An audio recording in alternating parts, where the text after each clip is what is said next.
Hello and welcome to the Colts Cover-2 Podcast. I am Joel A. Erickson. I am joined, as always, by Nate Atkins. The week of preparation has started for Buffalo. Some of the furor over last week's Anthony Richardson decision has died down a little bit. I think mostly because the Colts have said they're sticking with Joe Flacco going forward right now. Is that the correct terminology? As of right now, it is the correct terminology. Yeah. Okay, there we go. Going forward right now, they're sticking with Joe Flacco, but Richardson is still obviously a big story for most Colts fans. And he spoke today for the first time in a week since we talked to him, since he's had some time to digest it. I actually was not in that scrum for most of the time. Nate, you were. What stuck out from Anthony Richardson's press conference today? It's just felt like a kid who's learning, a new stage in his life and his career. He's learning what it's like to be a backup quarterback and how to fit that role and how it fits in on this team that's, football's only been presented to him at the NFL level in one way until last week, which was you're the starting quarterback when you're healthy. Every bit of his life until last Tuesday was either working on his game, preparing to, run the offense in a game, trying to get better to be the starter and build chemistry with these guys, or it's been working back from an injury to then get on the field. This one, it's just a very new place for him to be in the spot where he's not real sure how he totally fits in yet. And some of that's understandable. I mean, he's 22 years old. He's, everything's going to be a learning experience for him right now. And this is a new one. But it's been hard to figure out kind of what specifically he feels like he needs to work on or is working on. We've asked that, Shane Steichen, Jim Bob Cooter, and then again today to Anthony Richardson. No one's getting real specific, and I'm sure it's, that's kind of this team doesn't football things doesn't get super specific as it is. So surely there are things they're giving him. But what I was curious to find out is sort of, if he doesn't have game film to watch back and learn from and say, hey, this is what you're not doing as well, is he going back to weeks before figuring that out? Or is he just watching Joe Flacco and trying to learn that way? And I didn't really get a firm answer on that. It sounds more like he's mostly doing the latter, though. If I had to kind of read between what he was saying, is that it's more just he's just trying to learn by watching Joe at the moment. And so it's where you get kind of classic talks about mental reps is a lot of what he's going through. And then, when he is out there on the field, like we saw him out there today, it's just working on some of these, footwork and passing mechanics just to try to get more consistent in that way. But he realizes he doesn't have a way to test it out yet. So he's trying to kind of keep his head up about this whole thing, but he did admit that it was very hard Sunday when you get all hyped up for a game, you get your uniform on, you run out there. It's a packed crowd, and he's not able to play. I think that was pretty hard for him. So everything right now is just a big time adjustment, and he's going through it. Yeah, one of the things that's tough for quarterbacks in the NFL is that they don't really get practice reps the way people think about getting practice reps. The backup quarterback, Joe Flacco, said this, and lots of quarterbacks have actually said this over the course of several years now. I think going back to Peyton Manning before either of us were here, the backup quarterback does not take practice reps. It's almost always the starter. But like the idea of Richardson sitting and maybe working on his throwing mechanics, he kind of has to do all that on his own, although he is running scout team. But scout team's a little bit different because you're running somebody else's plays, not your own. Yeah, which this week is Josh Allen. Very interesting that I guess it'd be second week now as the scout team quarterback, but he's kind of imitating that one unicorn type player that he was comped to, who, as we've discussed on this podcast plenty of times already in the past week, Josh Allen got all those chances to play through that. And it's so I wonder how Anthony's kind of holding up mentally, just being thrust into this kind of role that it is so the opposite of what it was before, which is you were the face of everything. You were the future. You were the now. And even like whether he's playing well or whether he was struggling, which we've seen a lot more of the latter this season, it's like everything was about, you being the solution here. And now it's like he's in this spot where he's just kind of helping others who are now trying to be the solutions. So he's helping imitate Josh Allen in practice so the defense can learn to play against a player with big time arm strength and the ability to scramble and all of that. So, he said he's leaning on his faith a lot, which I fully believe. I know he is very religious, and it's kind of what he has to find some of that right now, because I just don't know that, like, a lot of teammates are trying to pick him up, but I don't know that the Colts have put as much in that area as they could have. They did have a meeting with him late last week, 30 to 45-minute meeting with Shane Steichen and Chris Ballard with Anthony Richardson. And he described that as they just were really trying to explain the reasons why they were going to Joe Flacco, because they felt like they hadn't explained that enough early in the week. But I don't know that, I don't know. Like Shane Steichen is so locked into the game plan, and he's got a new starting quarterback. It'll be interesting to talk to Cam Turner this week when we get a chance to figure out kind of how much are they actually kind of working with him versus, moving on with Flacco and trying to get this team that's 4-5 right now to the playoffs by doing anything they can to fix the many, many problems we saw at the offense on Sunday. It's kind of like this dual battle here, because, they don't want to lose in the short term. Clearly that's what they're making this move for, but also there's a lot at stake in the long term. If they want to have a chance with Anthony Richardson, he's got to really take this lesson and grow from it in the right ways. And this past week has made me wonder kind of how much they're really putting into that part yet. And I don't know, it seems like something they need to get going on very quickly, because when confidence goes with a young player like this, that's kind of hard to rein back in. So it's a tricky spot they're in if they're going to make a move like this, to keep Richardson engaged and growing, so that when he does get back out there, which could be as soon as Sunday if there's an injury, that he's in the right space mentally, in his preparation and in his growth as a player to have some success and not make this whole thing worse. I just had a random thought. This is kind of a non sequitur, but I don't care. It's fun. Do you think, normally with the scout team, like you see a coach hold up the play, right? And you're supposed to run the play the way they do. Do you think with Josh Allen, if you're mimicking Josh Allen, do you think they hold up the play and there's like it's like, okay, and the quarterback, you're going to roll out and pretend to get hit, and then you're going to pretend that you shuck it off and like run over here and then bounce out here and then run back this way and then like throw it? Or do you think they just show them the play and they say, okay, here's the play, but I don't want you to actually throw it in rhythm. I want you to, no matter if he's open or not, I want you to hitch and run around for a little bit and we're going to go scramble drill. Yeah, I imagine they have to get creative, because if you just put out the play that like the Bills are calling, it's not going to look like Josh Allen at all, just stylistically. I mean, forget some of the physical stuff he can do, but it's just like he isn't going to do the 3-step drop back and throw on every play. There's a lot of intentional holding of the football and then turn that into scramble drill / scramble against man coverage /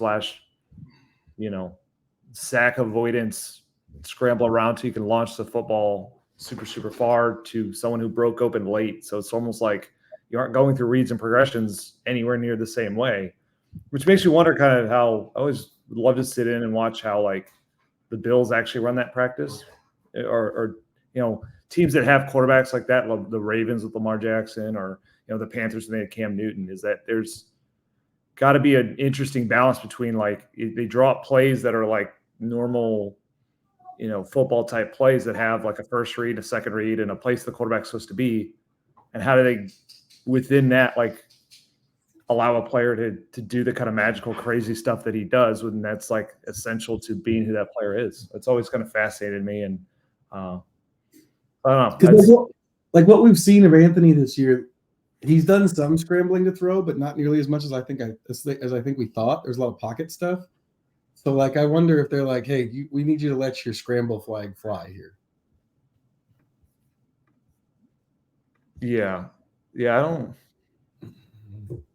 Yeah, it's interesting. It's sort of like why I don't know, maybe this is what we're seeing a little bit here, but like I've heard coaches talk before, people who are smarter at football than I am talk about how like coaches love the pocket passer in terms of the play designer, love the pocket passer because they're just easier to predict their movements. It's easier to be like, hey, you throw this route at this time. This is the first read. This is the second read. If this one's not open, go right here. And like, there's an element of any of these mobile guys, whether it's Justin Fields or, Lamar Jackson, Josh Allen, any of these guys that like running around and holding the ball is essentially who they are. That's like, they're not going to play that way. And so like, on one hand, that can be very frustrating for a play caller until they like do something that like is so much bigger than the play can even allow for. Like all of a sudden a play that you're hoping is a 12-yard completion all of a sudden turns into like a 40-yard touchdown on a scramble play. And so they have to like, and curious how like play callers live with that. And I think that has something to do with why we're in this spot here, is that it's hard when players are kind of ad-libbing like that, but it's not turning into success. I think that's probably pretty frustrating to feel like you're not executing the way that the play is drawn up, the way that they practiced it.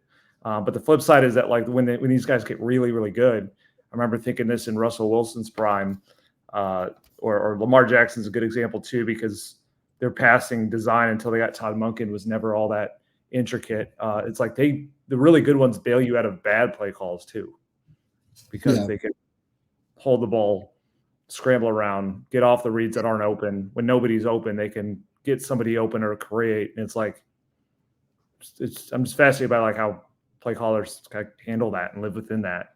And it's sort of like, think about a guy like Kyle Shanahan. He's never had that. Like Brock Purdy can move around, do a little bit of this. So they're moving that way a little bit, but he's always had an offense that's like very much, telling the quarterback what to do and installing like ultimate kind of like high level game manager, I guess you could say, but like less built on like broken plays in backyard football.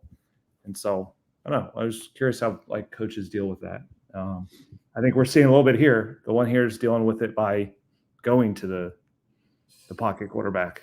I know it's very difficult for defensive backs. I was talking to Jalen Jones and Samuel Womack today, and like I think one of the things that we don't think about a lot when it comes to playing defensive back or cornerback in the NFL is that a lot of times when they line up based on the formation, based on the down and distance, based on the prep work they've done all week, they can kind of eliminate routes.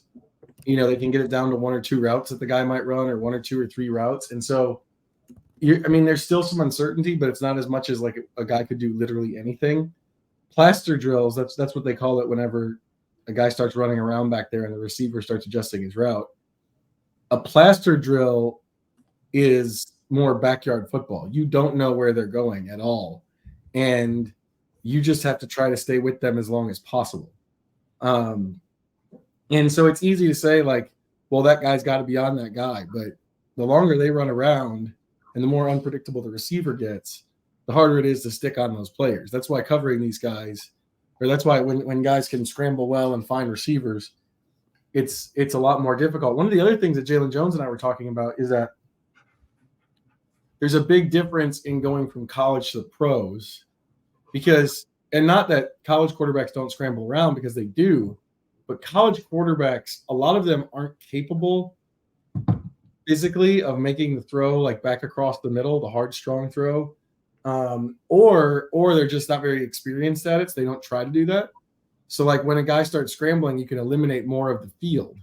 Whereas like a guy like Josh Allen, he starts scrambling, he's got more than half the field that he can throw to. Yeah, I remember when I got to Detroit was when Aaron Rodgers was like peak MVP level Aaron Rodgers, and the Lions were always in these battles for the division title with them, and it would always go Green Bay's way. But I remember talking to Darius Slay about what it's like to face a quarterback who lives out of structure the way that Aaron Rodgers did at that time, and which is a lot of what we're seeing now with all these quarterbacks we've mentioned.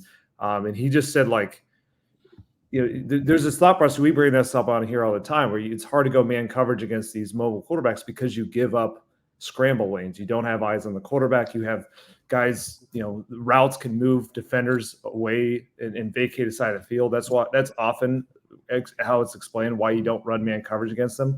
But what Darius Slay was saying is that it's also just absolutely exhausting to chase one guy around the field like that.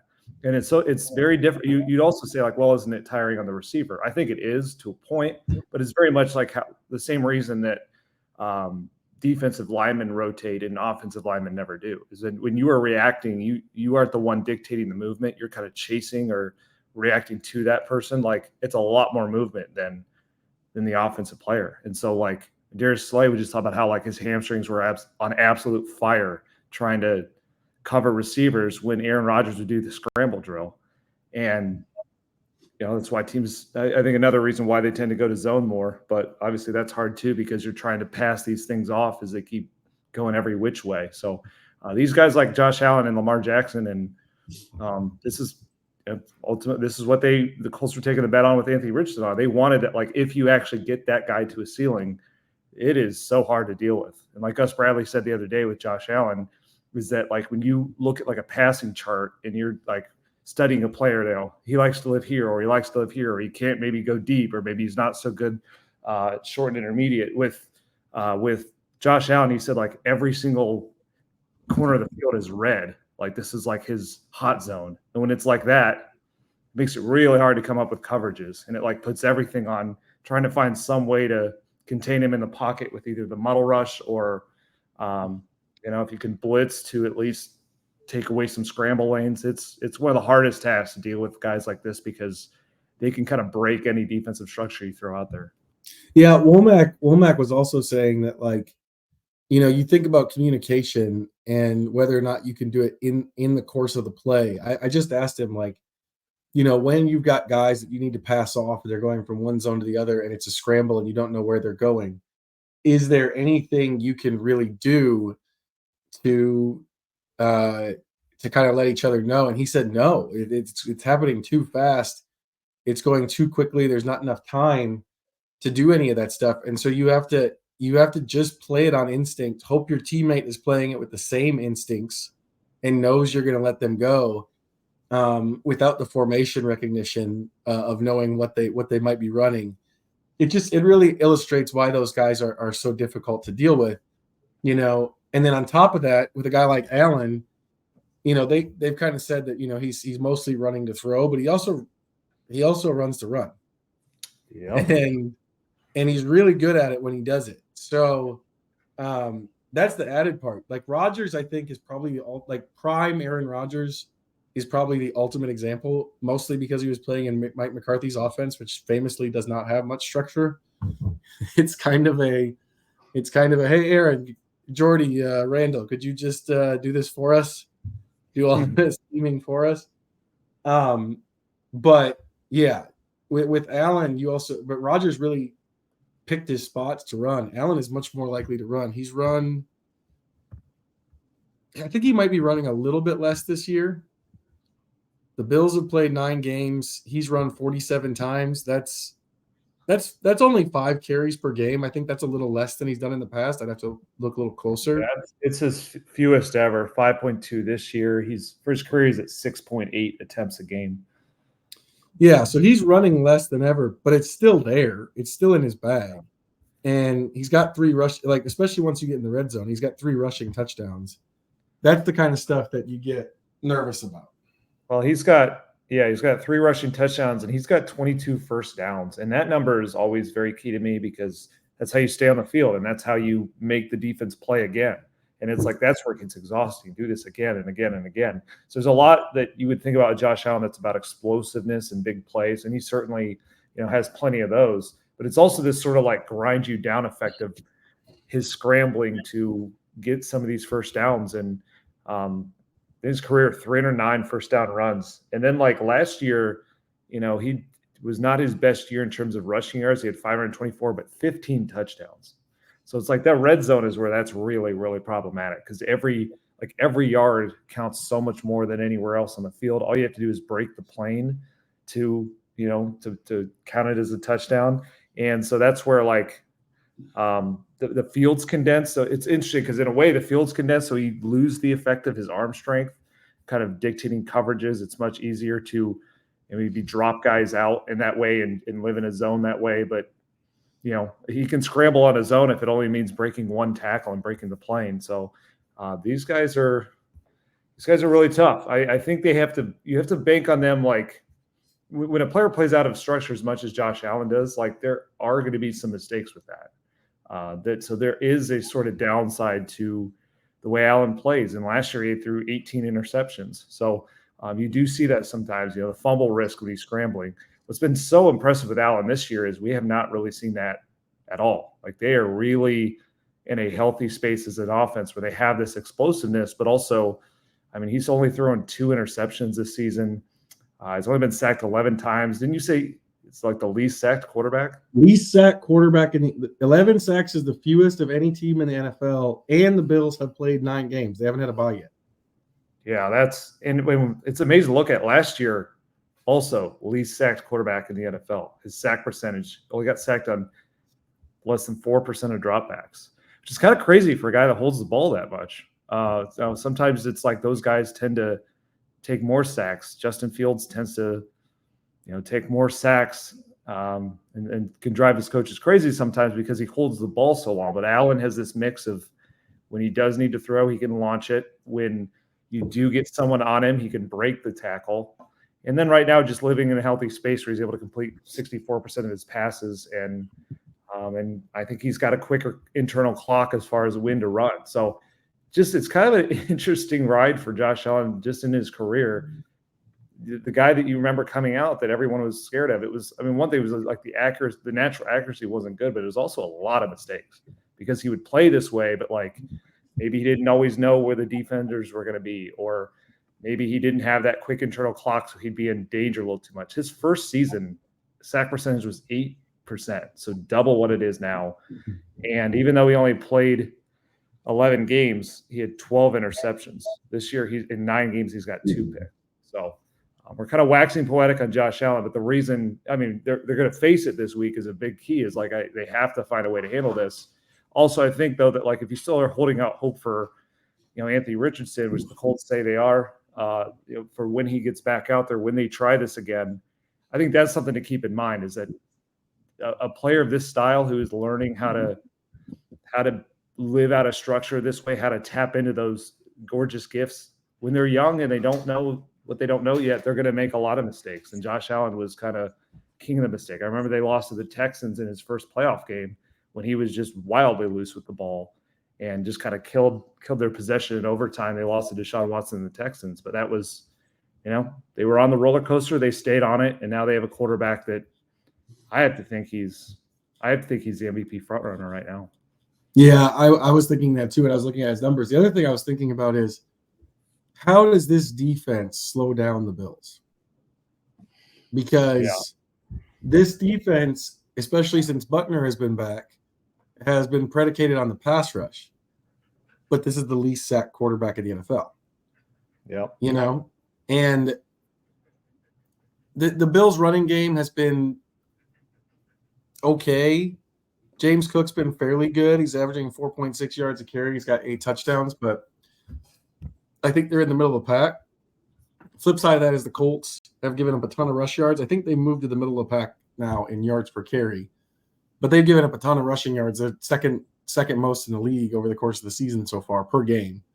So it feels like they're going to be in shorts when he's third and shorts and stuff, where he doesn't have to necessarily make a huge play. I just don't know. This whole defense is predicated on the pass rush. The Bills aren't giving up sacks. Like either you're going to break through, and Buckner and Dio, I think those are the 2 best pass rushers right now, kind of by far. Either Buckner and Dio do something that the Bills haven't really given up most of the season, or it's going to be a really long day. I don't really see any other way around it than that. Just based on what we've seen from these two teams. I'm looking now. Josh Allen, the most times Josh Allen has been sacked this season was 3 against Baltimore. Yeah. That doesn't bode well. We were talking about this earlier today. It was like the Vikings defense was an absolute nightmare matchup for the Colts offense, and we saw how that played out. This week, I think it goes to the other side of the ball. The Bills offense is a nightmare matchup for this Colts defense because of all the things you just laid out, but it's also like you really look into this Bills offense. If they wanted to run the ball more, if they saw a team that's like, hey, their weakness is run defense. I think there's more to tap into there. They've got James Cook at 4.6 yards a carry, Ray Davis 4.3 yards a carry, and then you got Josh Allen, who he's running less than he ever has, and efficiency hasn't been quite as good as it has in the past, but he's still at 4.5 yards a carry. That's 3 guys at 4.3 or better, and we saw when it's not going to be the same look to it, but like when the Packers leaned into that quarterback run element. That really helped them out. That was the worst run defense game the Colts have had this season. And in the past, I feel like quarterback run has really given this team some issues when it's been tapped into, especially like in a scramble sense. So think about Jalen Hurts had a game-winning touchdown on scramble against them in 2022. Lamar Jackson scored on a very similar play. I think part of it's just like when you have like quarterbacks who can scramble and adjust, I don't know that this defense is in the best spot, and I don't know what they do to combat it, because one thing that's been working for them lately, they've been blitzing a lot more, and that has sort of muddled things up, and it's kind of led to some turnovers. Yeah, this quarterback's hard to blitz because, number one, you got to get him on the ground if you're going to do that. You can't miss, and a lot of guys miss. Number two, you're just going to vacate. You already have to cover more of the field when he could launch it 60 yards downfield. So now your zones are depleted. That's how you give up explosive plays, is when you blitz and you don't get home. So if they don't blitz, though, and they hang back there, they can cover more of this stuff, but he's going to hold the ball. You let him hold the ball, that's when, like we said, the scramble drill starts to exhaust defenders. He's at this stage in his career where I think he's pretty efficient at finding the holes in those zones. He's a pretty accurate quarterback. Reasonably, it's not his top skill, but he's accurate enough to beat zone coverage that way.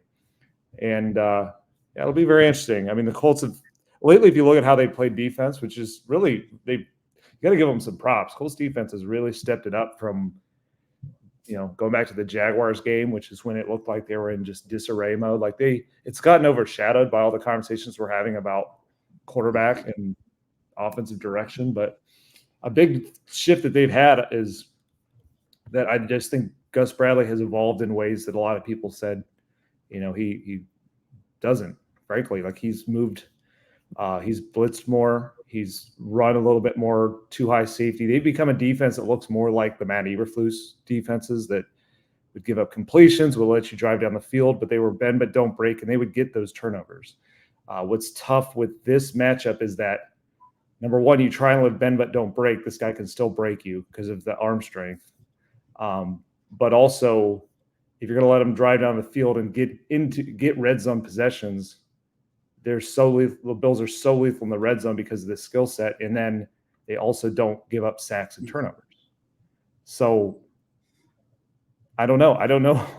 I haven't studied the Bills enough to know exactly what their weakness is on offense. I would have to say right now, I think both of their wide receivers are out or dealing with injuries. They just traded for Amari Cooper.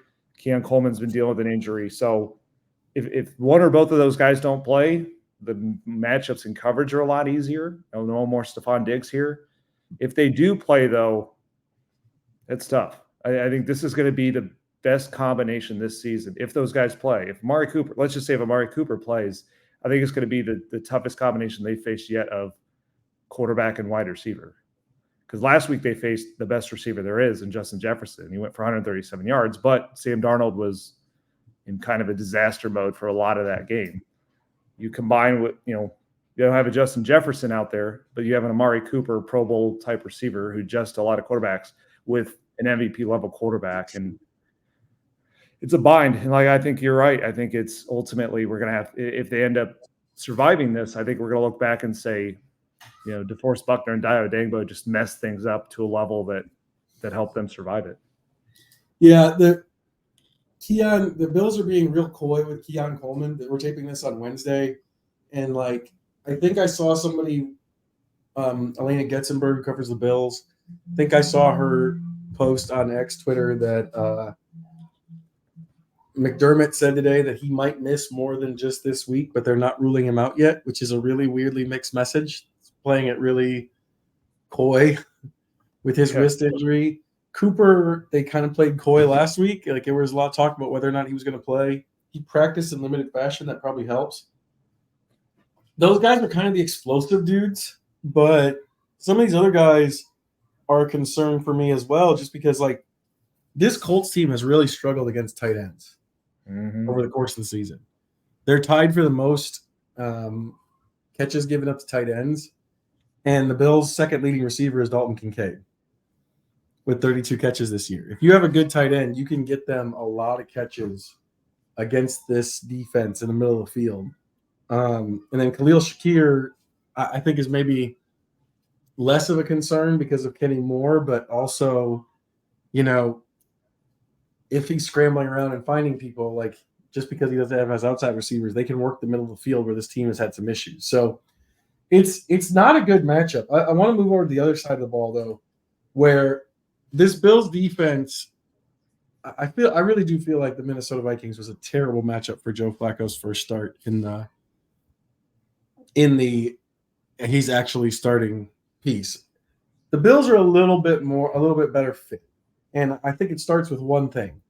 Minnesota is the NFL's third-ranked rush defense in terms of yards per carry. Buffalo's is 26th. So this is going to be a real test of whether or not I think that if you give the Colts Anthony Richardson against Minnesota's defense, he maybe opens some more stuff up or gets some yards on his own that aren't there. If they can't run against this Bills defense, they have an enormous problem. Denver, for sure, this is an enormous problem on their hands in terms of running the football going forward, because there should be yards to get against this Bills defense, regardless of whether or not you have the mobile quarterback. Oh, yeah. And they need to run, because the strength of the Bills defense right now is the pass rush, or at least kind of the disruptiveness of those guys up front. So you got Gregory Rousseau on one side, former first-round pick in 2021. He's already up to 11 tackles for a loss, 15 quarterback hits, 4.5 sacks. And so they kind of have a committee around him because they've got, older Von Miller, but he can still do some things. Ed Oliver, isn't maybe the player that they initially drafted, but he can be a little disruptive up front. So you're trying to run downhill at these guys, and that's, Greg Rousseau is built to be a pass rusher, and not in Von Miller at this stage of his career too, not living in run defense. But yeah, I think that's where they're going to have to win. And you think the last time it was actually the last time they played the Bills was 2021 in Buffalo. Do you remember what happened that game? 5 TDs for Jonathan Taylor. Yep. One of the best performances I've ever seen, maybe the best performance I've ever seen. So a little different defense from then, but that shows you when you can run like that, and that was true that day too. It doesn't really matter what you're going to do in the passing game. I mean, as long as you can play requisite enough defense, and that we just went through how hard that is. But this needs to be the Jonathan Taylor goes nuts game for them, and that's but it'll be an interesting test, because like you said, they haven't really run the ball with Joe Flacco back there. Now, there's two sides of that coin. On one, he's only really played with Jonathan Taylor for probably 6 of those quarters. He was playing with Trey Sermon and Tyler Goodson for the start against the Jaguars and the Titans, and the run defense, the rushing fell off a cliff there. Jonathan Taylor came back last week, but it was a tough defense to go up against. So this is going to be the test for a lot of that. But it's going to be the test because they don't have the quarterback run element without Anthony Richardson, but they also don't have the threat of it that can freeze that defender, the defensive end in those zone handoffs. But they're playing more under center now with Joe Flacco. That can be a way to get the run game going as far as playing the strengths of the offensive line, playing downhill. But we'll see how that offensive line is too. It's I think a big prove it game for them too, because for example, Tanner Bortolini, he's going to start because Ryan Kelly is out. Tanner looked quite good when he stepped in earlier this season. I think he's played better than Ryan Kelly this season. But when he stepped in earlier this season, that was also playing between Quentin Nelson and Wolf Rise. Now it's playing between Quentin Nelson and Dalton Tucker, who's an undrafted rookie, and his undrafted rookie trying to play right guard, which is difficult. I think it's the loss of Wolf Rise has hurt them more in pass pro than run blocking, but it's hurt them a little bit. And I don't, Braden Smith is kind of hobbled right now, very hobbled right now. So this will be a test. Like, can they get that offensive line back to really winning these matchups up front? You combine that with Mo Alley Cox, and then what Jonathan Taylor can do. There's a chance that this turns around, that the run game is really what gets this offense going. And I think it has to, because I just don't think there's enough healthy targets in this offense to throw the ball a ton. But they moved to Joe Flacco because Shane Steichen said today he likes that how he throws the ball and that he can complete a lot of passes. But completing a lot of passes only matters if the guys can do something with it. And right now, Michael Pittman Jr. isn't Michael Pittman Jr. And tight ends, running backs don't really catch the ball. It's putting so much on Josh Downs, who's a great player, but I think they need to have a healthy balance between Josh Downs producing, take the occasional shot to Alec Pierce, and really live through that run game. If they can do that, it'll also keep Josh Allen off the field. They've got to stay on the field this game. One of the other things with the offense that I think we could probably discuss is just A.D. Mitchell's lack of development to this point. He's not playing a ton of snaps. There's a couple reasons I want to talk about this. He's playing 27.3% of the snaps. He played just 5 on Sunday night against the Vikings. There's 2 reasons I want to talk about this. Number one, Michael Pittman Jr. is hurt. He is hurt. And I think all you have to do is look at the production to see that. He's got 1 catch in each of the last 2 games, 8 in the last 4. That's so far below what we're used to seeing from him, regardless of what's been going on at quarterback. That it's pretty obvious that he's dealing with a lot of pain there. Mitchell has not really been able to take the snaps off of him. And then I think the other piece of this that we should discuss is there was this idea that at the beginning of the season, you've got Pittman and Downs in the high volume roles and Pierce and Mitchell as the deep threats. And if you have more than one deep threat, they can't focus on one. Well, Mitchell hasn't done a ton this season. And frankly, people are starting to make it life difficult on Alec Pierce. Pierce still leads the NFL in yards per catch at 22.9. He had I think an underrated game the other day. He had 3 catches on a tough day. I'm kind of settling down on comebackers and stuff like that, but he does not have a catch longer than 16 yards in the last 4 games. And you heard both Shane Steichen and Joe Flacco say on Sunday night that that Minnesota pretty much lived in too high the whole time. I think you can roll your safety to Pierce's side because you don't feel like you're going to get hurt by anybody else deep. The next highest in terms of anybody who's got more than a catch per game in terms of yards per reception is actually Michael Pittman Jr. at 12.2. Mitchell's at 11.7. It's a lot easier to defend with somebody when you know who the deep threat is. And right now, because of Mitchell, because of Pittman's injury, everyone knows that they're trying to get 14 deep. And it's been a while since he's had a big one. And I don't think that's because he's suddenly gotten worse at running deep routes. I think it's because everyone can key on 14.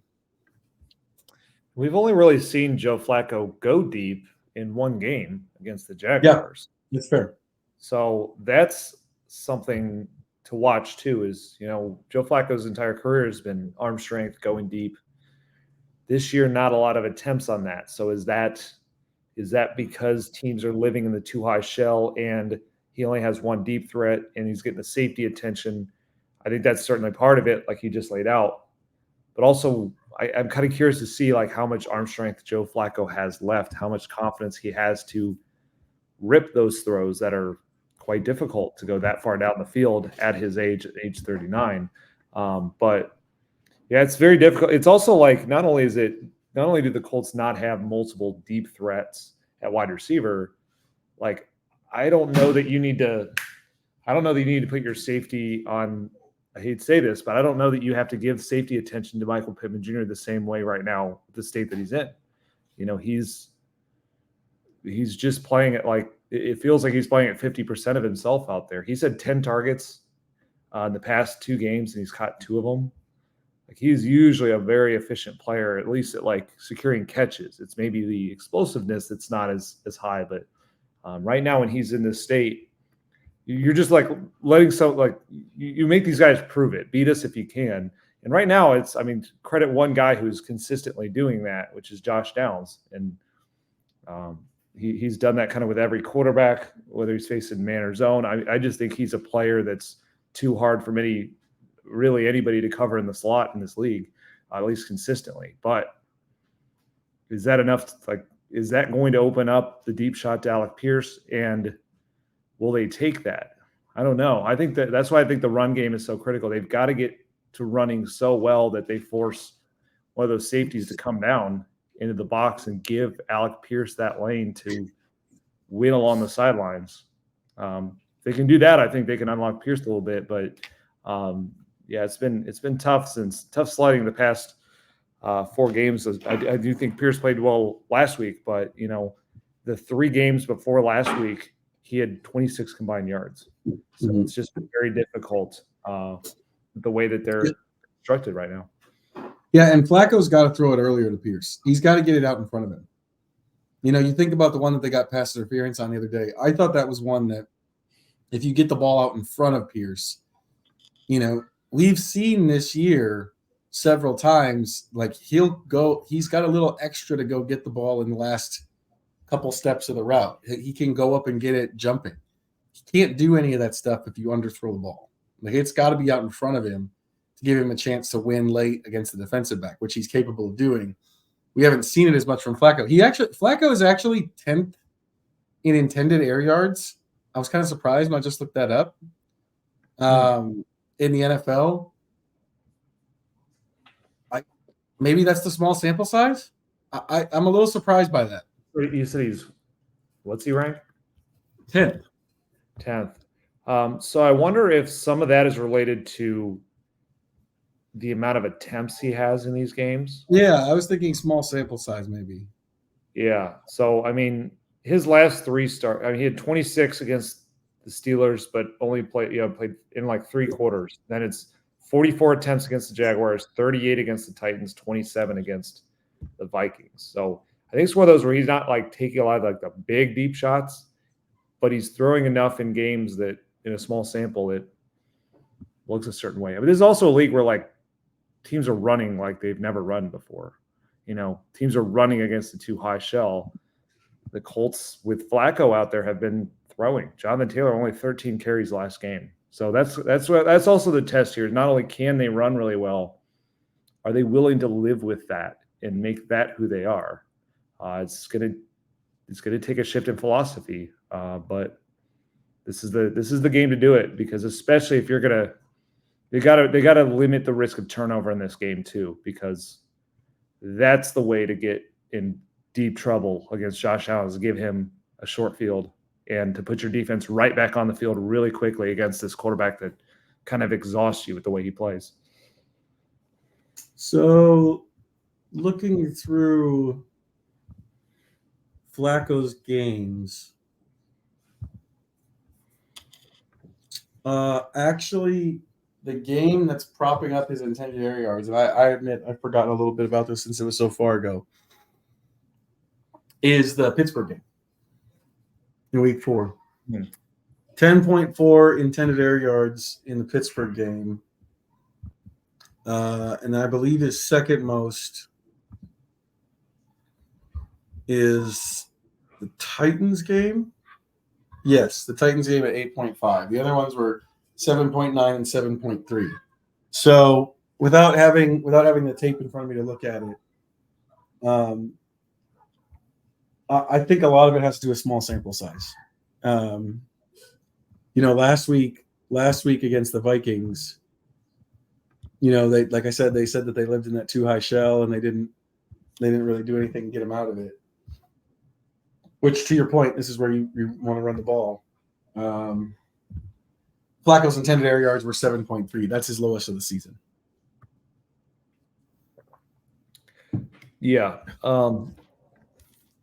It's tricky. I think back to the Jaguars game. That one's hard to read because the Jaguars are so bad at defense. But for so much of that, what's his intended? I think his intended air yards in the Jacksonville game are 7.9. What's the intended air yards if you don't have the 3 completions to Pierce later? Yeah, and for so much of that game, he was talking about how they wanted to take those shots earlier, but the Jaguars were just exclusively living in the too high shell, so they kept handing off, and that's when they had Trey Sermon and Tyler Goodson. If they get that kind of a look out of a defense now, they've got to go to Jonathan Taylor, and Jonathan Taylor's going to have to just eat them up to the point I think so much so that it forces defense out of that too high shell. And that's when you got you go early to Pierce and you lay it out in front of him, and that's when you can get explosive plays. So they've got to find a way to get back to the explosive plays that were supposed to be the hallmark of this offense. They just have really not been there for a while. And especially the past 2 games that Joe Flacco started, Titans and Vikings, they haven't been able to get to them. So I think they need to use that Jonathan Taylor to set up those opportunities to then take those shots to Alec Pierce, maybe A.D. Mitchell here. Maybe, you eventually can spring Josh Downs. There's a few kind of semi-explosive plays he can give if he can get the right look. That's got to be the trick here. And what really helps is getting Bernard Ryman back, I think, because obviously you always need your left tackle. But last week was a really tough situation for Matt Gonzalez, who's been cross-training at a lot of positions to then start at the hardest position.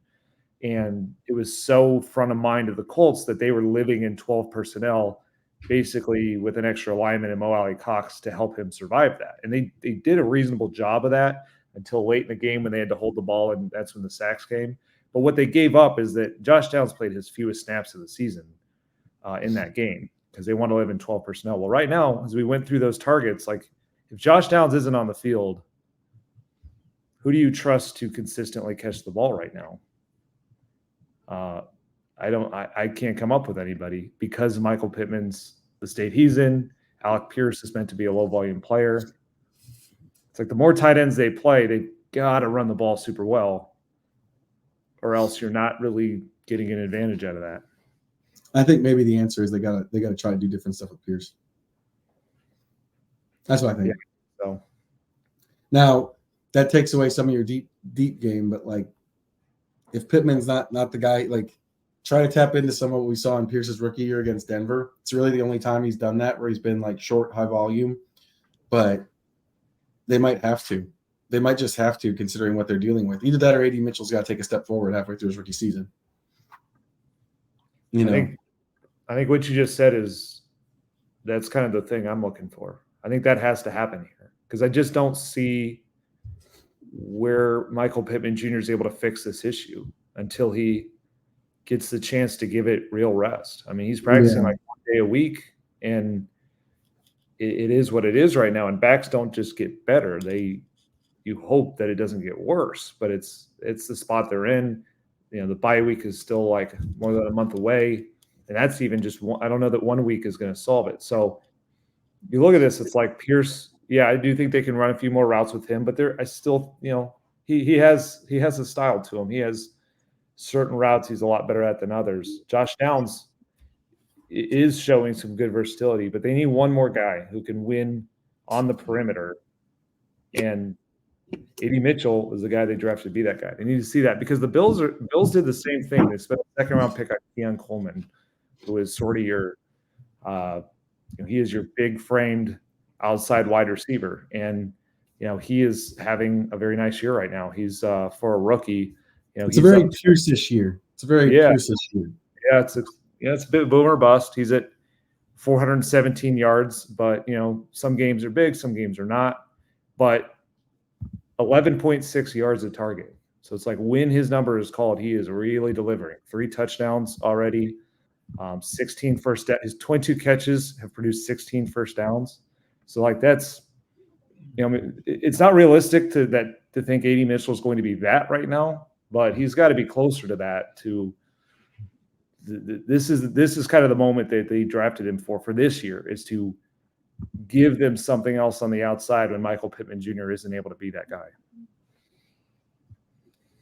Yeah, and the tight ends, Kylan Granson, Will Mallory, both have taken a big step back in terms of productivity from what we saw last year. Like, there's just no way around that. Just a ton of just a huge step back. Those guys combined for 48 catches last year. Right now, they have 6. Wow. That's a step back, and that's probably because those are the 2 receiving tight ends. Yeah, no. This we're gonna give this a midweek number of the day. Kylan Granson and Will Mallory are the receiving tight ends. They have 6 catches for, it looks like, 87 yards. The blocking tight ends, Moelle Cox and Drew Ogletree, 12 catches for 156 yards. This is one of those situations where... Is that bad? They really, really, really needed Jelani Woods to work. It's unfortunate. It's an injury. I mean, it's I'm not, he's just run into really tough situations with injuries. But when I looked at like the upside of this offense, back we talked about how explosive this could be. Obviously, a lot of that was tied to the quarterback that they have since benched and what he could do with Jonathan Taylor. But to me, a lot of it was like they were also going to add in this tight end that could stretch the field, that could, and maybe not even just stretch the field, be explosive. They need a tight end to catch the football. So like, that's what he was drafted to do first and foremost. It's just unfortunate that he hasn't been able to play, but it's been an injury that they've not been able to come back from. And that's tough. That's where, like, what I wrote out of the game on Sunday was that the Colts are trying to chase like the Browns model of the late season run with Joe Flacco. But a huge part of that was Amari Cooper on the outside, so a healthy number 1 wide receiver who played to a 2,000-yard pace. There was also David Njoku was breaking out at that exact moment, and they ran all kinds of stuff with him. He was an intermediate player. He was a kind of seam stretcher player. He was also a big-time tight end screen guy that would get them first downs that could operate like a running game, which the Browns didn't really have with Nick Chubb hurt. Right now, they need guys who – that's the other thing, too, is they need guys who can catch the ball and do something with it in their hands. Michael Pittman Jr. used to be a big-time yak player, but as we've laid out, that's not the spot he's in. Alec Pierce is kind of – he's going to go down the field and get the ball, but he's not really the design, get it in his hands and let him go type of player. Josh Downs is pretty good at that. Again, it all kind of comes back to the same guy that they're relying on for this stuff. But the tight ends have not been there for that. The way that you hoped that maybe Will Mallory could be. And that's where, like, they've tried to get the ball to Jonathan Taylor. And I still think they should try that in the passing game, because if you can get that to work, like we saw that screen play, they took 25 yards. I think that was the Steelers game. That's kind of their options right now, is to do some of that. But it's just difficult in a world of 2 high shells. If you don't have those yak type players, it makes it hard, because that's where you have to run the ball to be able to, like, consistently produce. I don't know. I don't think we made anybody feel any better.